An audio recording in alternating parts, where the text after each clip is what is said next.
Now, on 105.9 FM and streaming worldwide on the WMAL app. O'Connor and Company. 6:06 on this Friday in your nation's capital, 25th day of April. This is the last Friday of April. Next Friday, it's May, Patrice Onwuka. What? Oh, my goodness. The year is flying by. Oh, burgers. Imagine if your daughter was getting married in a week. Larry, I'm so happy for you. Imagine how out of your mind you would be right now, marrying off your very first child, your baby daughter, your littlest girl. Just imagine, Patrice. Well, here's a tissue, Larry. It's rough. Yes, 1 week from tomorrow, I'll be a father-in-law. Coming up at 7:05, Rachel Feinstein, Director of D.C. Government and Community Relations for the Jewish Community Relations Council of Greater Washington. 7:35, Emma Waters of Heritage Foundation. 8:35, Kurt Schlichter. Talk about news of the day plus his new book that he's got rolling out. But Emma Waters at Heritage Foundation is specifically, Patrice Onwuka, going to be talking about this policy we're going to dive into right now. A good morning to you. Happy Friday to you. Happy Friday, Larry. Good to be back from vacation. It's good to be back with the listeners, though. And I heard a Happy Friday. What was it? At the airport? It was something weird. I was like, wow, okay. Listeners everywhere. Well, yeah, and in fact, I mean, we don't really get a full weekend this weekend because we're working on Sunday. We'll have our free speech forum at the Birchmere. Excited for that, yeah. It's going to be very fun. Looking forward to it. So the Trump administration, they've been making a lot of noise in public statements about the fact that we do have a declining birth rate in this country. This has been going on for many, many years. It's been happening in the West in general. It's really hit a crisis mode in Western Europe, as you basically, Western Europe is a ticking time bomb. They have way more social services that are set up right now for the people in their countries, having to do with, fully paid for health insurance, which of course is lower quality than what we get here, and but it's free, right? They've got so many benefits and so many freebies that the government gives them, but it only works if you've got enough people in the workforce that are paying taxes to fund those things, right? And they have birth rates of like 1.7, 1.8. For a society to just maintain your population, you need to have a birth rate of like 2.2, I think, or over 2%, the replacement rate, yes. It's a little more than 2% because of mortality of infant mortality and children mortality and things like that. But yeah, it's somewhere around there. So they're underwater in Europe, and they know this. That's one of the reasons why they've had such an open borders policy and migrant. Their solution, instead of having their own people in their countries having more babies and try to encourage that behavior, instead they're opening the floodgates and letting people in from other countries with different cultures. And as you can see, it's turning into a bit of a cauldron of disaster there. In America here, we have been ignoring it. We've been whistling past the graveyard. You hardly ever hear elected officials saying anything about it. The Trump administration, it's seemingly led by J.D. Vance, has been publicly saying, no, we love babies. We want more babies. We need to encourage more babies. Part of their policy has been to really, and I'm really excited about this, engaging in a robust public campaign for adoption as a viable option. We always hear, that adoption should be, but adoption is never promoted as an option for young women who are understandably frightened about an unexpected pregnancy. And it seems like they've only had one choice in this country that has been promoted by our government. And maybe we should make adoption easier. We should make it more affordable, and we should encourage those babies to be born and go to a family who would desperately love to be parents of a newborn baby. And then there's this option.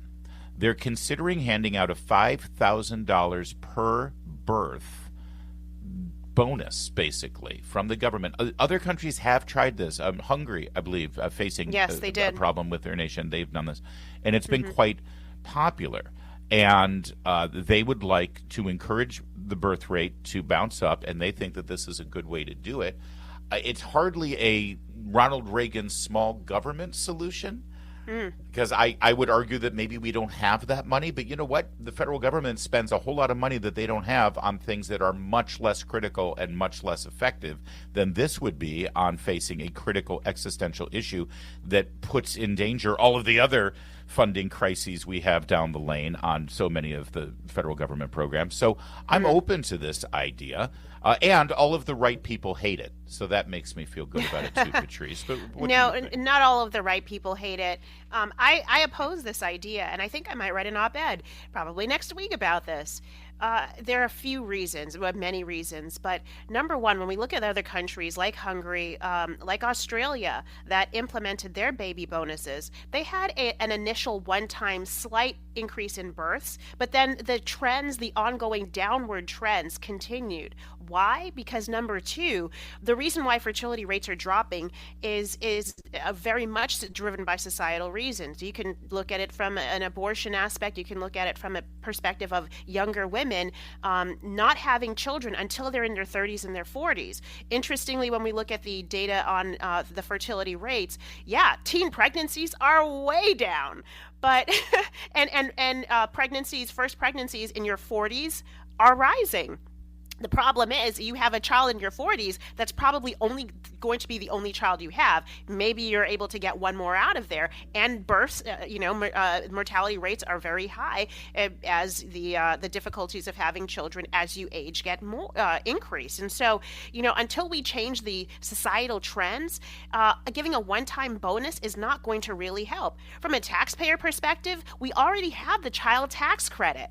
And thank you, Republicans, for doubling the child tax credit in Trump's 2017 tax cuts. Right now, though that doubling of the child tax credit, which goes to family with kids of all ages up to 18, that's going to expire at the end of the year, which is why we're trying to see the tax cuts be extended. So if we want to encourage childbirth and you do it and you want to do it through the tax code, all right, you can have that discussion. But a one-time payment, number one, I don't think it's going to have the number three, it's not going to have a long-lasting effect. And, at the end of the day, I really wonder if it's going to make a difference between a couple saying we're having no kids versus saying they're going to have a kid, or is it to the family that is like, okay, we're leaning towards having a kid, let's have a kid now, or let's make sure we have this kid and it gets delivered whenever this bonus goes into implementation. I love the spirit. I love the idea of saying how can we encourage more childbirths, but I don't think it's going to be feasible, and I don't think it's a good idea. Okay. And by the way, I want to remind everybody that Emma Waters of Heritage Foundation has been diving into this policy for quite some time. She's joining us to discuss it at 7:35. Yeah, I can't wait to talk with her about it. We both agree that our government, up until now, has been ignoring this ticking time bomb. It's been awful. It's been horrible. Our birth rates have gone. Where's the graph? Plunged. In 2007, we were right at the replacement level, which was 2.12. As of 2023. In just 16 years, we plummeted to 1.62. Everybody was waiting for that COVID baby boom to happen. It didn't. 1.62 was the birth rate in 2023. It is an existential crisis for our society. We need to be at that 2.1 minimum. We need to grow it even further. The fact that the government is finally saying something and encouraging these babies to be born is fantastic. Nothing sends that message more than cold, hard cash. Is that the entirety of the solution? No. Could it be a part of the solution? I think it could be. There are a lot of other policies we could put in place as well. Because when people talk about having babies, their immediate thought is, having a baby is expensive. And they're not lying. It is expensive to have a baby. But a whole lot of that expense is burdensome costs laid upon you by the government. Even having a baby is regulated these days. Take a look at the cost of car seats right now. Yes. And those car seats you have to pay for and replenish and get new ones right up until they're like 9, 10 years old. What are you talking about? When I was a kid, I would roll around in the back seat of my parents' car. That's the way it should be. That's how you learn to hang on to that little infant. Yes, I understand, but there's a lot of things that can be done. We're going to discuss that, and also I said all the right people are against it, and of course I mean Joy Behar, Whoopi Goldberg, and Sunny Hostin. We'll get to them in just a moment. WMAL, making sense of the news. Live from the Home Paramount Pest Control Studios. Home Paramount, the leader in pest control since 1939. I also have a bone to pick with this administration. You can't sit there and tell me that we want to encourage families to have more babies and at the same time have some draconian policies with regard to working at home. That's sending a mixed message, a hugely mixed message. One of the upsides of the growing technological abilities we have in this country and the stay-at-home orders that came out of the pandemic, one sunny side was that it brought families back together. Yes. Fathers and mothers were able to be at home and get to know their kids again instead of just going off to work and dropping them off with strangers, which is expensive as well. Yes. If more mothers and fathers are encouraged to work from home, and this is something that's valued in our society, that will make parenthood that much better and that much easier. But the Trump administration, sadly, had this sweeping, nope, everyone has to go back to the office. We don't care. It's like, well, okay, you can't have it both ways, guys. I think that actually you could make a combo platter here and encourage more families. Yeah. Yes. 100% agree with that, Larry. Thank you. I know you do. Whoopi Goldberg announced the policy on The View. Listen to the venom in her voice. Let me tell you something. I guarantee you, if make-believe Kamala Harris, President of the United States, had proposed this, these women would love it. It's so pro-woman. It's so wonderful. But you actually said that something, Larry, because she did. She proposed a $6,000 baby bonus on the campaign trail. I actually went back and looked it up. So it's the irony is rich. There you go. Here's Whoopi announcing the policy to her panel of hens. So as birth rates continue to decline in America, the White House is looking into offering $5,000 cash bonuses, expanded access to IVF, along with other incentives for women to have more babies.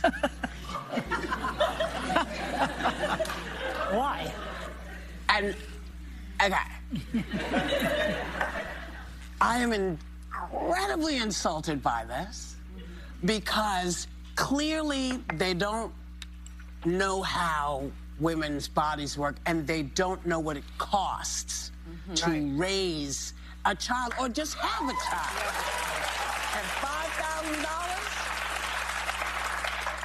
I don't know what $5,000 is supposed to do. And it's not even $5,000 because you have to cut it in half because you got to pay taxes on it. Yeah. So they're offering you $2,500 to have a baby. Now, don't forget about all the stuff they've cut. Right, we have that you need. That. Yes, you have a list. Yep. So I'm supposed to say to you all, and are you ready for this? Yeah. What do you think of this proposal? Yeah, she's terrific, isn't she, that Whoopi Goldberg? Let me just explain a couple of things to you. First of all, Whoopi, not everybody's in the 50% tax rate. Okay? Thank you. You elitist snob. Thank you. Elitist snob. In fact, fully a third of Americans don't pay any federal taxes thanks to President Trump in 2017 passing tax reform. So most women actually will be getting the full benefit of the $5,000. Secondly, you're right, $5,000 isn't going to cover the cost of a child for up to the age of 18. But it goes a hell of a lot further than the zero that people are getting right now. Whoopi Goldberg proudly announced in her memoir that she had 6 or 7 abortions by the age of 25. Goodness. Wow. 6 or 7, because she's not sure.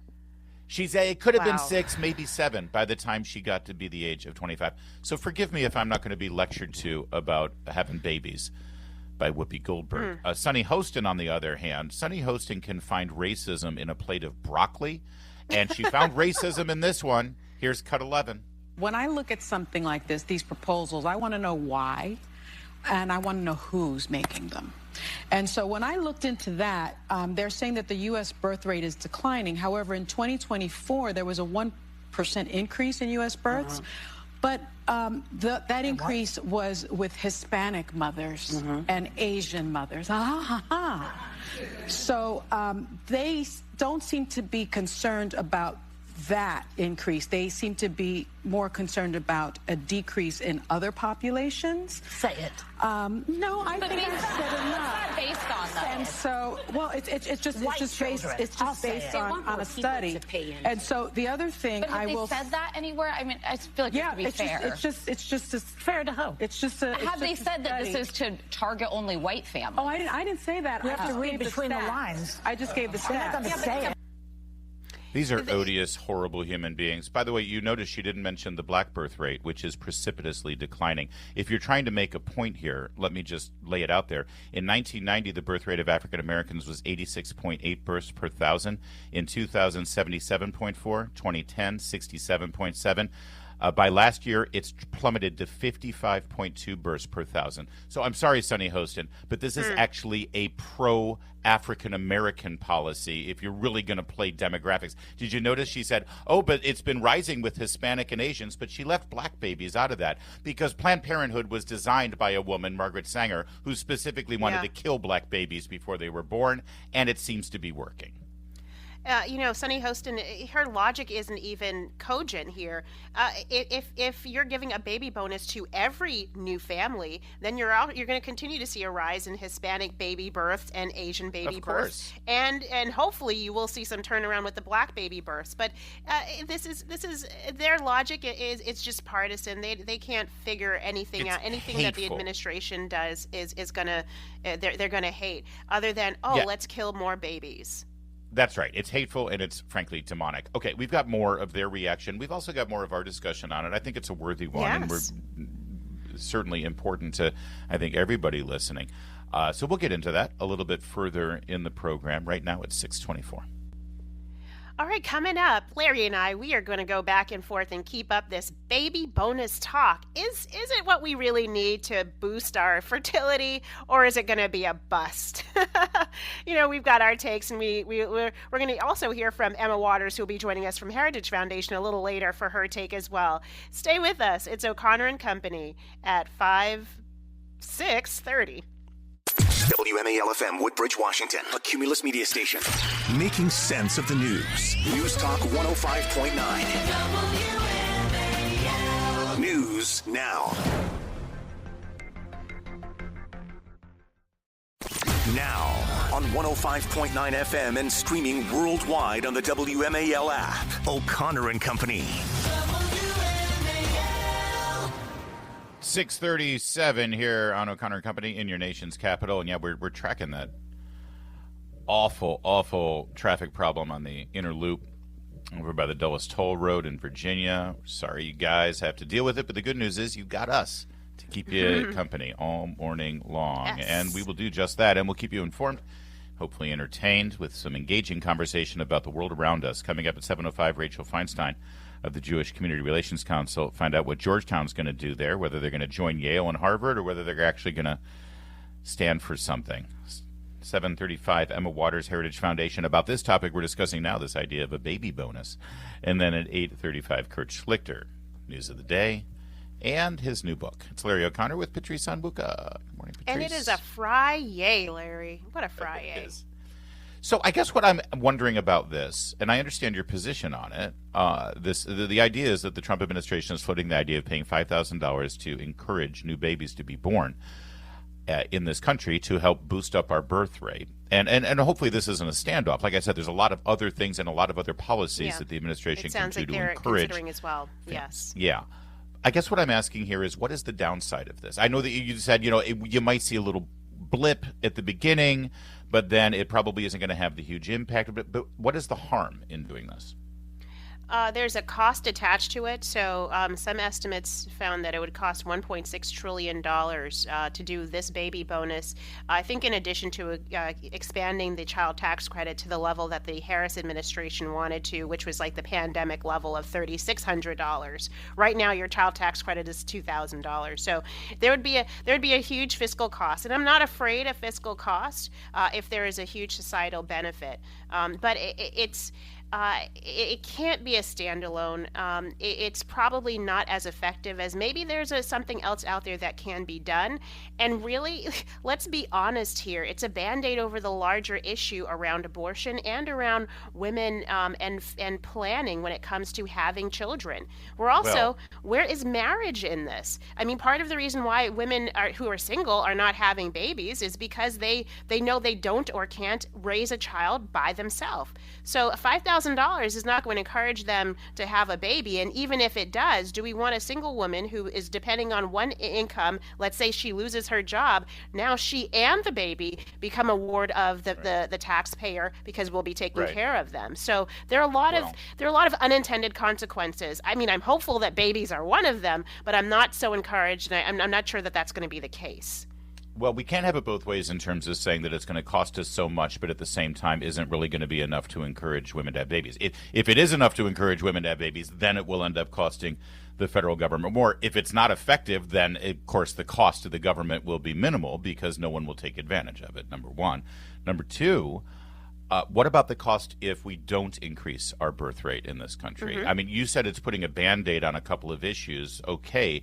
But the real issue that this is trying to help out is the major problem with our benefits in this country, our retirement entitlement benefits, Medicaid, Medicare, and Social Security. If we don't have more babies and have those babies join the workforce, we're bankrupt. And I don't see anybody else addressing that. I mean, the only way you can address it is either have more babies or more immigration to increase the money going in to fund those programs, or you have to cut the programs. Please tell me, Patrice, which politician is going to say, yep, we got to cut Social Security? None of them. None. And certainly this administration has already said they will not be touching the entitlements. I mean, maybe there's nothing wrong in having a discussion about greater legal immigration. And I think the administration has talked about legal changes to legal immigration so that we're able to import from a workforce perspective people that we need in specified industries. Hey, I'm a naturalized citizen, so I'm a beneficiary of legal immigration in this country, and I want to see more people who are going to come here and be productive and help to expand our have families. But when you look at Asian families and Hispanic families, which is what Sunny Hostin on The View mentioned, they prioritize marriage before having children, and that's a huge piece of this. Having babies, yes, but there needs to be a marriage piece of it too. You have no disagreement from me there. All right, Emma Waters at Heritage Foundation is going to join us to discuss these details at 7:35. I want to get back to The View here. Sarah Haynes, one of the other Mensa members there at the panel, decided that she's against this because we have too many people on the planet. Cut 12. But I'm one of those people that I feel that the Earth is overpopulated. So when it comes to then why are they you know what? I don't even need to hear anymore. I feel that. I love it. I feel that the Earth is overpopulated. They've been saying this for decades, Patrice. In fact, here's a throwback for you. 1971. That crazy right-wing reactionary conservative John Lennon pushes back. He pushes back on the myth. Dick Cavett, your Upper West Side liberal elitist intellectual, floats the idea in 1971 that we have an overpopulation problem here. There are too many. This is in 1971 they said we were overpopulated. Listen to John Lennon, cut 13. I want to know how you, as a woman, feel about overpopulation in the world and its relation to polluting the environment. How does Yoko feel about overpopulation? As a woman, I believe. Well, I think the problem is not overpopulation as people believe to be, but it's more of the balance of things. What, like food, some part of the world there's wastage of food, and in some parts, nobody has food. That kind of a balance, if that is so, pause there. I don't think we... Pause there. Yoko is actually quite right. And by the way, at that time and even now, those countries on this planet who didn't have enough food are almost always under the thumb of an authoritarian regime. Most of the starvation on the planet, and at that time it was Vietnam, it was Red China, it was the Soviet Union, it was Ethiopia, it was all these other little satellite communist countries, Cuba, and things like that. So Yoko, my God, I can't believe I'm saying it. Yoko makes a good point here. But then you'll hear John Lennon in a second. This is just gold. So we'll play it for you because this is a big story today about this $5,000 for babies. So we'll get to it in a moment. 6:44. Making sense of your world. Thanks for taking my call. News Talk 105.9 WMAL. Greatly appreciated. Making sense of the news. Later this morning on the Chris Plant Show, Minnesota Democrat vandal causes $21,000 in damage to Teslas, and there will be no criminal charges for him. 9 a.m. on WMAL. All right, so revisiting this idea of the $5,000 baby bonus, and again, the women on The View have all the greatest reasons to be against it. It's racist, it's anti-woman and insulting to women, and then Sarah Haynes pushes the whole overpopulation thing. I feel like we have too many people on the planet, she says. So here's our flashback. It was 1971 when they were pushing the overpopulation myth at the time. Yoko Ono and John Lennon on the Dick Cavett Show. It's a great moment. Take a listen. I want to know how you, as a woman, feel about overpopulation in the world and its relation to polluting the environment. How does Yoko feel about overpopulation? As a woman, I believe. Well, I think the problem is not overpopulation as people believe to be, but it's more of the balance of things. What, like food, some part of the world there's wastage of food, and in some parts, nobody has food. That kind of a balance, if that is solved, I don't think we would be worried so much about overpopulation. I think it's a bit of a joke the way people have made this overpopulation thing into a kind of myth. I don't really believe it, I think whatever happens will balance itself out and work itself out. It's all right for us all living saying, oh, well, there's enough of us, so we won't have any more. Don't let anybody else live. I don't believe in that. I think we've got enough food and money to feed everybody. And I think the natural balance, even though old people will last longer, I'm sure there's enough room for us, and some of them can go to the moon anyway. You mean you think there's enough if it were I don't believe overpopulation, I think that's just a kind of myth that the government has thrown out to keep your mind off Vietnam and Ireland and all the important subjects. Oh, I think you're wrong about that. Oh, I don't care. By the way, I love that part. John Lennon's the best. I don't care. But he's right. And what's interesting is, and sadly, and I'd love to sort of follow up with John, but we can't, of course. But sadly, I think a lot of people of that era who agreed with that, it's like, oh, no, we have plenty of resources. We just need to, spread them around more. And they would think that's why we need socialism. But the fact of the matter is resources in this planet are distributed more equal in a free market society, call it capitalism if you will, than in a socialist or communist country. That, like I said, that starvation and the problems that you would have with what appears to be scarcity of resources or inequality in people being able to feed their children actually comes in a communist regime, not in a free market regime. If you let people be free and let the economies be free, our world will be fine. And no, we're not overpopulated. We're not. And, we saw AOC in 2019 bring back this idea of overpopulation, but from a climate change perspective, and some young people kind of adopt that mentality. I will just bring it back to, at the end of the day, cultural changes. And I shared on my X platform at Patrice Pinkfile this beautiful picture of J.D. Vance, his wife, and 3 boys. And just the visuals of seeing those kids in the White House, in important meetings, Elon Musk's son. I mean, I think that we need as a culture to embrace young children, to embrace families, and to go against the grain of, it's about me, it's about the singlehood, It's about me as just a woman, and I need to keep delaying, not realizing what that means for your fertility and for our national fertility. You're right, Patrice. I saw you tweet that out, and just seeing those little toddlers crawling all over J.D. Vance while sitting in front of the Taj Mahal makes me ovulate just looking at it. Wait, what? It's 6:53.